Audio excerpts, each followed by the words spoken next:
नमस्कार दोस्तों, स्वागत है आपका एथिकल हैकिंग इन हिंदी के 11th ट्यूटोरियल के 4th पार्ट में। दोस्तों, लास्ट वीडियो में हमने देखा था स्विच और हब में क्या डिफरेंसेस है। हमने जाना था कि हब एक्चुअली पैसिव स्निफिंग पर डिपेंड करता है और हब पर जो स्निफिंग होती है पैसिव स्निफिंग कहलाती है, और स्विच के साथ होने वाली स्निफिंग एक्टिव स्निफिंग कहलाती है। हमने एक बहुत बड़ा डिफरेंस जाना था कि हब एक्चुअली कोई भी जो भी डेटा ब्रॉडकास्ट करता है वो कनेक्ट हुए सारे कंप्यूटर्स पर उसकी एक कॉपी सेंड करता है, जबकि स्विच सिर्फ स्पेसिफाइड कंप्यूटर पर ही उस जो डेटा की कॉपी होती है वो सेंड करता है। डीएचसीपी अटैक के बारे में हमने जाना था, हमने देखा था डीएचसीपी अटैक क्या होता है। मैक अटैक के बारे में जाना था और हमने ये देखा था कि स्पूफिंग अटैक क्या होता है, स्पूफिंग को किस तरीके से इसका फ़ायदा उठाया जाता है। Spoofing attack actually spoofing attack में जो अटैकर होता है वो ये दिखाता है कि वो प्रिटेंड करने की कोशिश करता है कि वो कोई और है जिससे एक्चुअली आप कनेक्टेड होना चाहते हैं। और आइए आज देखते हैं प्रैक्टिकल सेशन को शुरू करते हैं। तो आज हम देखेंगे वायर शार्क के बारे में और ये जानेंगे कि विंडोज़ में आप किस तरीके से विंडोज़ 7 विंडोज़ 8 में आप किस तरीके से अपने मैक एड्रेसेस को चेंज कर सकते हैं, प्रिटेंड कर सकते हैं कि आप कोई और है। तो चलिए सबसे पहले प्रैक्टिकल को देखते हैं कि प्रैक्टिकल अटैक किस तरीके से होता है। तो वायर शार्क के बारे में पहले जान लेते हैं। एक्चुअली वायर शार्क एक free open source packet analyser tool है। इसका नेटवर्क एडमिनिस्ट्रेटर भी बहुत ज़्यादा यूज़ करते हैं ये देखने के लिए कि उनके नेटवर्क में कोई ऐसी एक्टिविटी तो नहीं हो रही जो संदेहास्पद है। और इसका ब्लैक हैट हैकर या अटैकर भी ज़्यादा यूज़ करते हैं क्योंकि आपके पासवर्ड्स वगैरह को बहुत जल्दी स्नीप कर लेता है। ये इसका यूज़ जो होता है नेटवर्क ट्रबल शूटिंग के लिए, एनालिसिस के लिए, कम्युनिकेशन प्रोटोकॉल्स डेवलपमेंट और एजुकेशंस वगैरह में भी।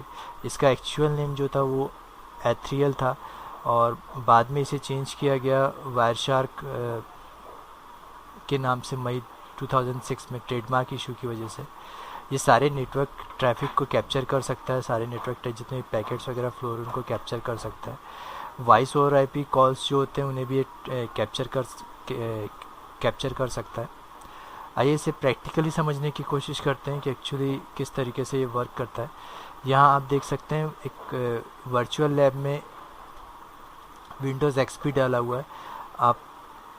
आपने अगर लैब क्रिएशन वाले वीडियोस देखे होंगे तो आप ये समझ चुके होंगे कि जब भी हम वर्चुअल लैब में कोई ऑपरेटिंग सिस्टम वगैरह डालते हैं तो वो एक्चुअली उसी तरह वर्क करता है जैसे कोई और पीसी वर्क करेगा। वर्चुअल बॉक्स या वर्चुअल मशीन के अंदर जितने भी आप ऑपरेटिंग सिस्टम्स अगर इंस्टॉल करते हैं एक्चुअली वो उसी तरीके से वर्क करते हैं जिस तरीके से ठीक वही तरीका जैसे स्विच में कोई दूसरा और कंप्यूटर कनेक्टेड हो। मींस उनके आईपी एड्रेसेस और उनके मैक एड्रेसेस वगैरह चेंज होंगे, अलग होंगे, डिफरेंट होंगे। तो चलिए एक प्रैक्टिकल करके देखते हैं। सबसे पहले आप यहाँ देख सकते हैं कि वायर शार्क को ओपन करके रखा हुआ है। ये ओपन है विंडोज़ 7 में और वर्चुअल लैब में यहाँ पर विंडोज़ एक्सपी रन किया हुआ है। यहाँ विंडोज़ एक्सपी में एक वेबसाइट ओपन करके रखी हुई है। इस वेबसाइट में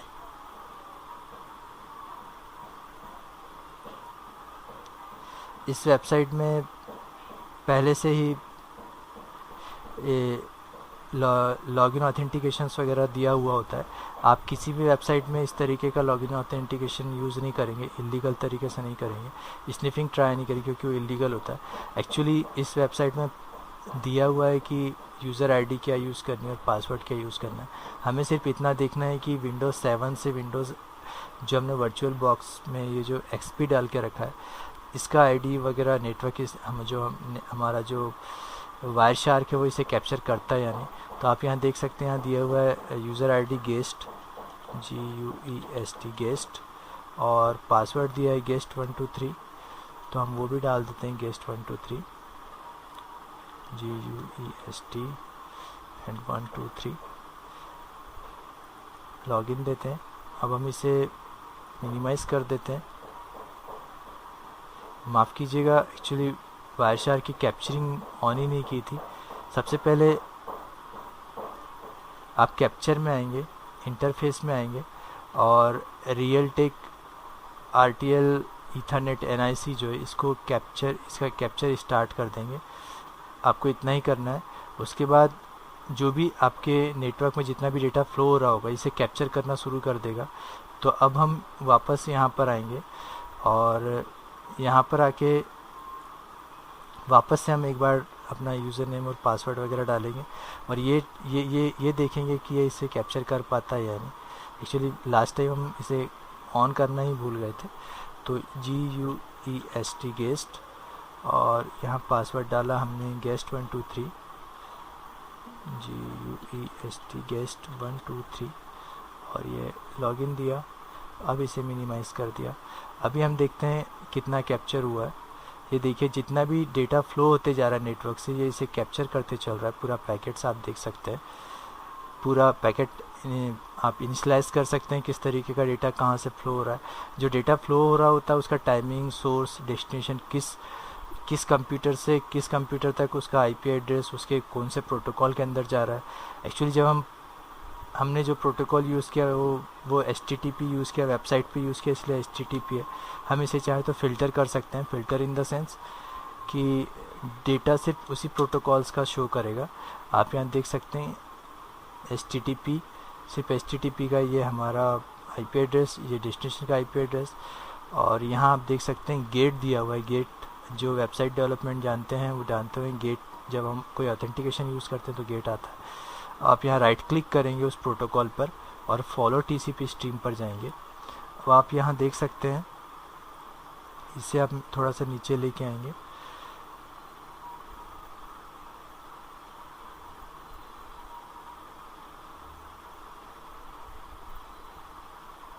आप यहाँ देख सकते हैं, ये देख सकते हैं आप, you can log in as user ID guest and password guest 123। ये हमने किया था वर्चुअल लैब में, वर्चुअल लैब वाले PC में, और इसे विंडोज़ 7 में कैप्चर कर लिया गया। तो इस तरीके से नेटवर्क स्नीफर काम करता है। और आइए आगे देखते हैं, आगे समझने की कोशिश करते हैं कि आज मेक ऑफ कमांड को अगर आप यूज़ करेंगे किसी भी लिनक्स टूल वगैरह पर काम करते हैं मेक ऑफ कमांड। तो मेक ऑफ एक्चुअली इतने सारे आप यहाँ देख सकते हैं, macof can include as a switch with random MAC addresses. इतने सारे मैक एड्रेसेस जनरेट करता है कि जो आपका जो केम टेबल होता है वो आपके स्विच को आपके हब में कन्वर्ट कर देता है। एक्चुअली 1,31,000 पर मैक एड्रेसेस पर मिनट ये जनरेट करता है।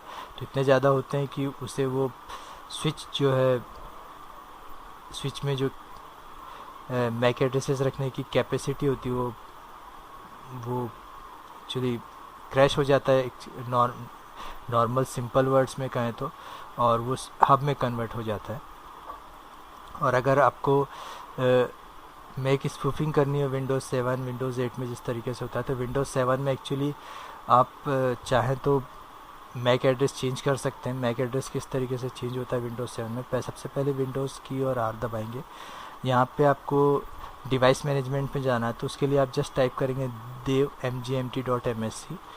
तो यहाँ पे आप देंगे devmgmt.msc और इंटर करेंगे। यहाँ इंटर करने के बाद आप देख सकते हैं Realtek RT family PC Ethernet NIC, और यही हमने यूज़ किया था स्नीफर में। तो यहाँ पे आप राइट क्लिक करेंगे और इसकी प्रॉपर्टीज़ में जाएंगे। प्रॉपर्टीज़ के बाद जाने के बाद आप एडवांस में जाएंगे, एडवांस टैब में।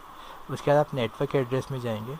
यहाँ वैल्यू में चाहें तो कोई भी मैक एड्रेस आप यहाँ पर यूज़ कर सकते हैं। जो भी मैक एड्रेस यूज़ करेंगे आप वो आपके PC के मैक एड्रेस में चेंज जाएगा। तो दोस्तों आज के लिए इतना ही। नेक्स्ट वीडियो में बाकी के प्रैक्टिकल्स को देखते हैं और समझते हैं कि किस तरीके से स्निफिंग के और भी टूल्स के बारे में जानते हैं, देखते हैं किस तरीके से और स्निफिंग होता है। तो बस देखते रहिए और सीखते रहिए एथिकल हैकिंग इन हिंदी।